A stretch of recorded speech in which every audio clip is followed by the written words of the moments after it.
That morning started out dreadfully boring, like every other. My alarm went off at 5:30 a.m. for me to get ready for my monotonous job as I groaned. I've been a stock manager for Fred Mart, a big company, or at least big enough to sell almost everything from food to toys and hunting/fishing equipment, and I have to stock in every department that calls for me. I swear, if I didn't know any better, it seems like the manager hates me. I got up and stretched out my limbs, trying to get my body ready for another ever so fun day at the pits of hell. I say this, and I would get another job, but I've built up tons of benefits. I have almost 3 weeks of paid time off, and I have sick days. I have almost 3 full weeks of paid time off, all my sick days, and I'm making $20 an hour. Anywhere else, and I'll start back at 12. And I'll be damned if I'll take a pay cut like that and have to use more in gas just to get there. The traffic wasn't so bad this early in the morning, so that's a plus. So I can enjoy the ride and music on the 40-minute drive. I pull into the employee parking lot and walked to the break room to clock in with the old punch card. As I start making my rounds around the massive store, I hear my manager angrily being loud about a few trucks that the night shift was meant to unload and stock, but didn't. I tried to sneakily back away from the situation, and as if by some unholy instinct, they turned and locked eyes with me.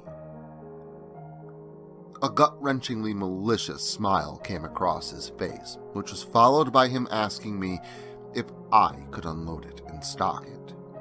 And I'm the only stalker for the next hour and a half. I reluctantly smiled and say I'll start working on it. And he said that he knew that he could count on me and told me to have fun, as he and the rest of them turned and left waving. I waved back, but being frustrated, I waited for him to be completely turned around, and I put down 3 of my fingers, leaving a bird flying.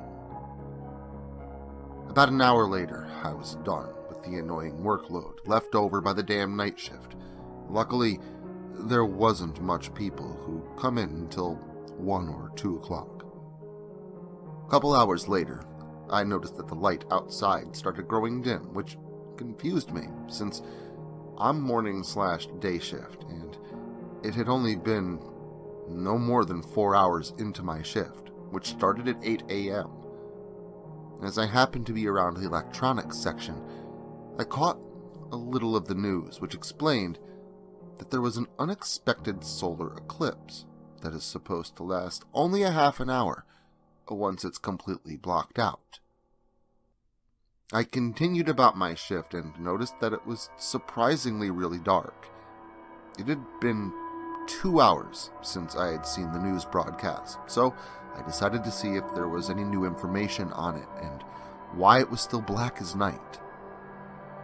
I get back to the electronics section and begin to watch. The news anchor was frantic and disheveled as they said, "I repeat again, do not go outside and hide in your homes or wherever you are. Lock and board up as much as you can. Since the unexpected solar eclipse, strange creatures have been showing up everywhere. They're unbelievably strong, so be careful and hope you don't get found out." The news station was abruptly cut off during the emergency broadcast system as the news anchor was attacked by a blackened humanoid creature. "Holy hell," I said, as I walked around trying to figure out what I should do.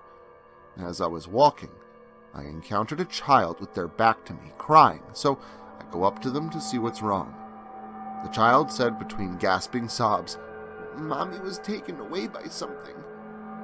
I tried comforting the child, telling them to just stick with me, and they'd be alright. I don't know why I said that, and maybe it was to try and settle the child down, or maybe it was to try and settle my nerves, knowing that one of the creatures was in the store with us. I told the kid to follow me, and I'd take him to a safer place. I hoped, I thought in my head.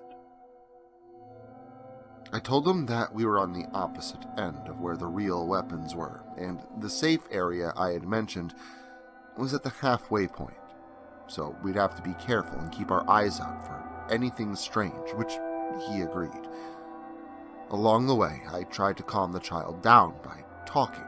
I asked for their name, and said that my name was Nikto, but most people just call me Nick. They said that they were Asher, but to call them Ash. We were around the clothing section when we heard something, so we stopped for a moment before we'd continue. Then the noise came back again from our left. I tell Ash to get back several feet. It stopped again, and I looked around, trying to figure out where it was now. Then, all of a sudden, as I was looking to the left, a blue humanoid creature launched its hagfish-like mouth towards me, trying to grab a bite of flesh. As it tackled me, I launched my feet into where its solar plexus should be, sending it flying into the jewelry counter. As it was getting back up, I grabbed the top part of the clothing rack. It ran towards me again, and I dodged out of the way while I swung the metal at the back of its head, knocking it down, so I followed it up by spearing the metal into its cranium as the bluish-greenish liquid seeped from the wound. Asher clinged on to my leg, scared, but we were all right for the moment. We got to the staff room, which was only openable with a key or a key card. I opened the door slightly and take a peek inside to make sure that it was safe. And then I see my manager, kind of hiding with a tennis racket. I said, "What, was the badminton rackets out?" He shot me a glare, but then as Asher and I made it in, he seemed to be grateful not to be left alone in the store with creatures. I asked if he had any other weapons, to which he replied, no. So scratching the back of my head, I said that we needed more than a clothes rack and a tennis racket. The guns are still about halfway across the store, and I don't know if we can make it in a group, so I think I'll go alone and get the firearms and some ammo. Asher ran up and clung to my leg, hugging it, telling me to be safe. My manager told me that I better make it back or I was fired, which we both kind of chuckled about. I left the room with the broken-off broom handle in the clothing rack piece. I made it to the halfway point, to the hunting section, with no trace of any creatures, but I kept on my guard, just in case. I make it a few aisles away, when a couple of shelves get knocked over, as a huge mucus green-colored blob of a creature came into view and seized me, letting out a gurgling roar before chasing me. I dash as fast as I can to make the last stretch to the guns. I hop over the counter, knowing they kept a loaded 12-gauge shotgun behind it. Grabbing the gun, I line up the shot as it's charging at me. Headshot, letting off both rounds into its head. I walk over to the creature to see if it's still alive, but when I get to it, it starts to liquefy, making it look as if it was made of a grotesque amount of mucus, which made me kind of gag. I started making my way back when, at the halfway point, I heard a couple more roars, so I hastened my pace.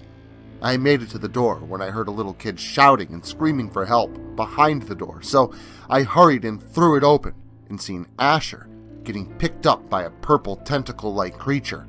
I asked what happened to the manager, and Asher said the thing is the manager. I got a sort of evil grin on my face as I pulled out the shotgun, and I was getting ready to get a little payback on my manager for being such an unruly douche. I said that my name is Nikto, and this is my boomstick, asshole. I fired off several rounds into the disturbingly grotesque creature that the manager had always been on the inside. It dropped Asher, and I ran over to check on him. He said that he was okay now that I was back. The radio on my phone was saying about half of humanity was transformed into these creatures, and that help was not likely to come. Asher and I lived off of vending machines in that room for a while we waited, rationing the little bit of food and drinks that was in the machines. After about 3 weeks and 4 failed attempts of trying to get some food myself, We were down to a couple of bags of chips and a drink each. I decided that him and I would have to have a sort of party. We played a couple of games, and I told him to get ready for lunch, and after, we can play another game.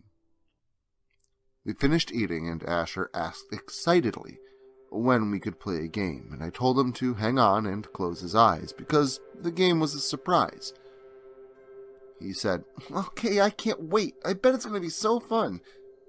I said, "It sure will, buddy," as I grabbed the metal object on the table before walking over to Asher. "Okay, buddy, we're about to play the game, but keep your eyes closed and tell me something that makes you happy."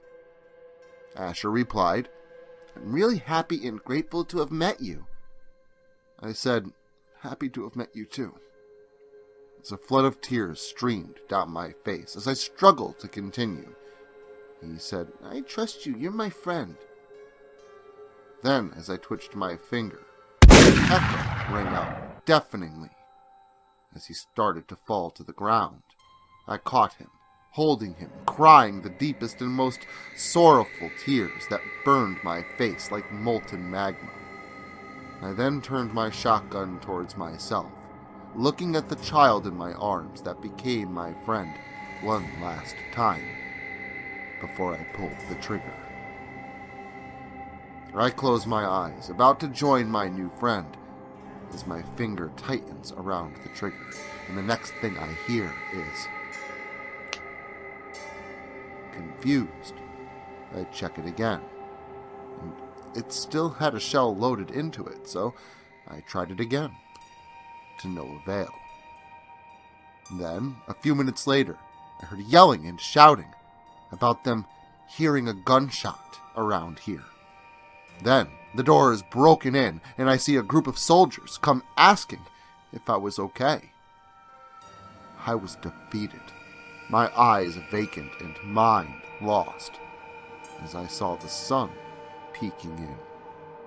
I swear I seen Asher's spirit smile before running off towards the light.